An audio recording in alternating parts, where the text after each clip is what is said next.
Broadcasting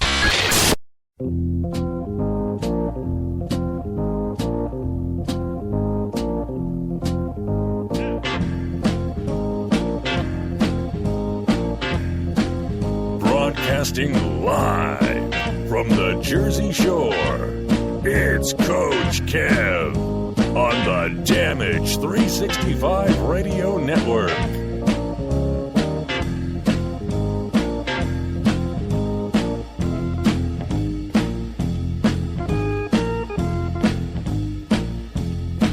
You're now listening to the Alumni Clubhouse Report, brought to you by the Alumni Co-Ed Softball League, LLC, and the Damage 365 Radio Network.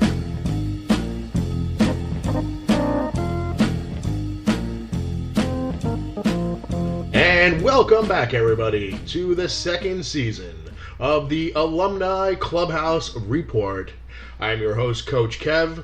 I also am the man who runs Damage Athletics Softball that will all get to know each other very soon on Saturday mornings for those new managers who have not put two and two together and exactly know who I am. For those new managers, if you can please, from week to week, send me your highlights for each game or total combined highlights for the two games that you've played. And we would love to read them on the air. You know, such teams as Balls Deep, the Embezzlers, Carnage, and Danny Blaines. For the managers who did send in information, I appreciate it. We will get to that momentarily. But again, want to welcome you to season number 2 and the official welcome to the Alumni Softball League for 2015. We had a couple of weeks off after our interview with the commissioner of the league, Stu Pfeffer, as he covered the state of the address of the softball league, and we covered things from the All-Star game to players that passed away that have played with us in the past and things along that nature. But now it's nitty-gritty, week 2 of the softball season, and everybody's in full swing. And actually it's week 3, week 2 for us, week 3 for most of you. And we get into full swing of softball, and 60 degrees across Staten Island this past Saturday, but very sneaky cold, very, very sneaky cold. That sun disappeared behind the clouds. It was very chilly, very high, sneaky winds. Higher that ball went, the trickier the ball was in the wind. It was one of those days where you hit those low line drives and ground balls and leg it out. So not a good day for slow guys like me. But without further ado, I want to get into highlights from this past weekend's games. After that, we'll get into a little scheduling for next week.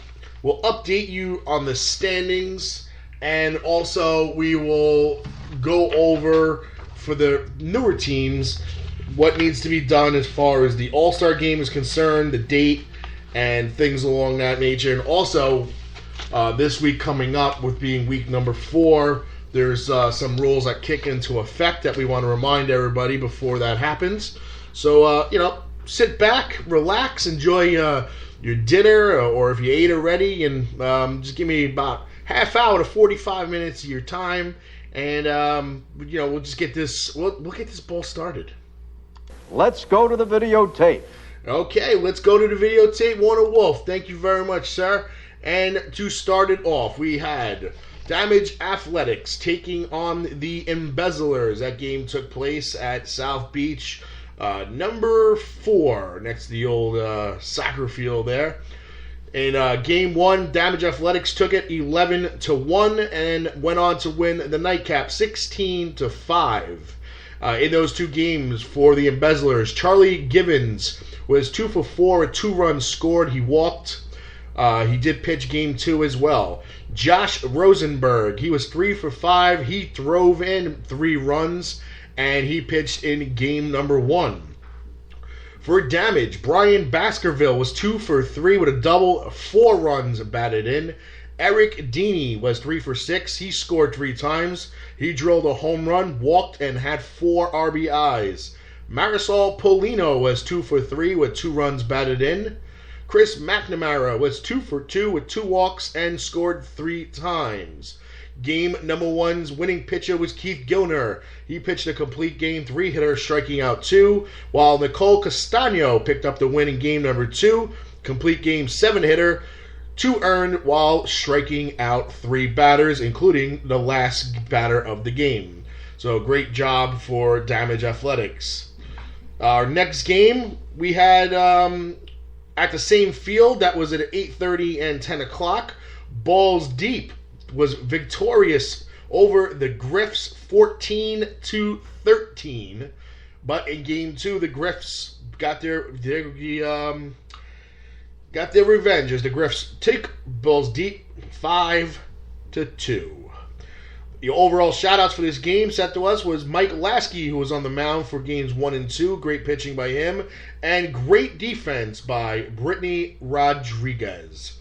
So again, Balls Deep and the Griffs split. 14-13 Balls Deep and 5-2 for the Griffs. Moving on to Randall Manor. They were victorious 7-2 over Carnage. And in Game 2, they were victorious 11-6. So Randall Manor's Tavern sweeps Carnage. For Randall Manor, don't worry, in a couple weeks I'll have this all done. Combined, Paul Kaczynski was 4 for 7 with 6 runs batted in. Macho Vasquez was 3 for 6. He had a home run and 3 runs batted in. Lori Capiello was 2 for 4 with a run batted in. And Rob Janicki was 4 for 8 with 2 RBIs. Danny Modica was victorious on the mound for both games. So congratulations to Danny Modica and Randall Manor Tavern for the sweep victory over Carnage 7-2 and 11-6. The Furials had the week off as they were the bye team for the weekend. So we moved on to games that we don't have highlights for, but Rab's Country Lanes took on Danny Blaine's Tavern, and Rab's Country Lanes did pick up both wins in a sweep. Game number 1, they received the win via forfeit, and game number 2, Rabs defeated Danny Blaine's 14-4. So good job for Rab's Country Lanes, victorious in both games by forfeit, and game 2, 14-4. And that covered us on the schedule for the week. And in a couple minutes, we're going to go over the updated standings and the schedule for this coming week. But at this time, I'd like to go over some of the rules that will kick into effect for this coming week. So, we want to make sure that everybody's on the same page.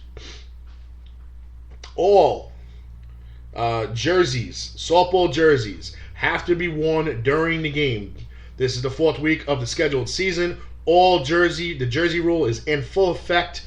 They must be worn during the game. Let's see. As many of you received your schedule in the last 2 weeks, attached to that schedule was the ballot for the All-Star Game and the ballot for the Female Home Run Derby. If everybody can please, at some point, hopefully, let's see, did he give us a cutoff date? Yes, before July 11th. Ballots must be submitted to me or Stu before Saturday, July 11th. 4 players for the All-Star Game, 2 which must be female. That game will take place on August 8th, 2015 at Wagner College. The players are to report to the field for 1 p.m. That is the All-Star Game, folks. 1 p.m. report time. The game to start at 1:30. If any of those female players are involved in the Home Run Derby, that is a 9:45 field time for a 10 a.m. start for the Home Run Derby. So if your females are in the Home Run Derby and the All-Star Game, they must be there for 9:45. So the 2 ballots, 4 All-Stars, 2 must be female, and the 3 females from each team representing you guys in the Home Run Derby.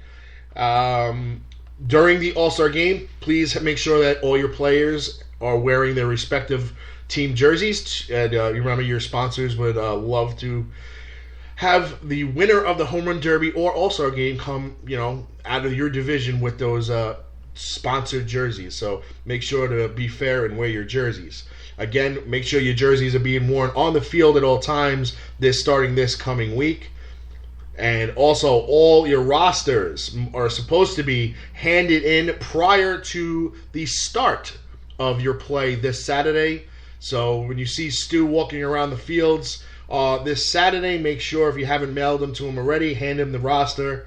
I know the leeway is if he sees you on Saturday, he will take the roster from you. So make sure you have your rosters in hand to give to Stu. Or, I don't know. Then after that, it's up in the air. That's up to him, what he wants to do. Also, again, with the jerseys. And that's it. I mean, that kicks off the week number 4 and the 2 rules that are in effect, jerseys and rosters. Up-to-dated everybody on the Home Run Derby and All-Star game coming up. It's gonna be another great event. And anybody who was part of the Home Run Derby last year, all the girls had a great time. We had a winner who snuck out of the first round with only one home run and wound up winning the tournament by hitting more home runs in the final round than one of the girls who was pretty much raking it, averaging 4 home runs a round for 3 rounds. But it's who has the stamina in the last round. So, John Cronin, if you're out there, I have a funny feeling that she's going to want her personal picture there for the All-Star game. So please make yourself available. So Kerry Schweiger will be back to defend her Home Run Derby title. So she will be back. So at this time, I want to take a small commercial break. Shout out to some of our sponsors. And we'll be back, and we're going to review the current standings of the Alumni Softball League and the upcoming schedule for this coming week. So sit back, relax, and we'll get that played out for you. You think you know me?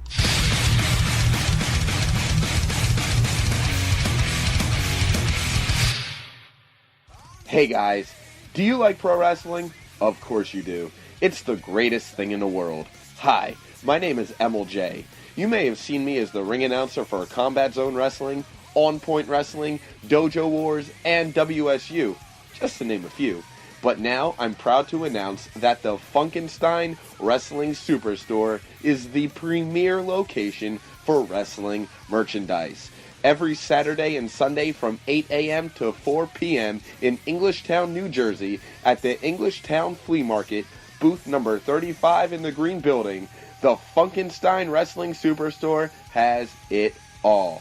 Everything from DVDs and figures from around the world to t-shirts and lucha masks in both kids and adult sizes, and much more, even tickets to upcoming events. Log on to facebook.com/FunkensteinINC for full details on everything they have to offer, including weekly specials and where they'll be vending at this weekend. So check out facebook.com/FunkensteinINC and take the short drive to Englishtown, New Jersey and visit my friends at the Funkenstein Wrestling Superstore this weekend to start or add to your wrestling collection. And hey, tell them MLJ sent you. The Funkenstein Wrestling Superstore, the main event of wrestling collectibles.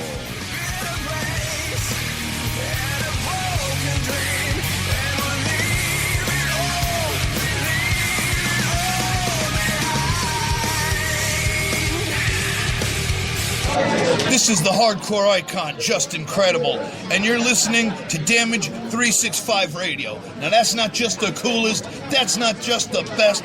Damage 365 Radio, now that's just incredible. Esposito's Pizza and Pasta. Over a decade of excellent dining experience. Dine in, take out, or free delivery. We feature over 25 different types of pizza pies, and also will create anything you want. Our sauces are made fresh daily and use only the freshest ingredients. We also have good old-fashioned style entrees, cooked like your mom used to make. From wraps, calzones, rolls, and pasta specials galore to calamari and soups. all in a cozy atmosphere. Call today or stop on in. Phew.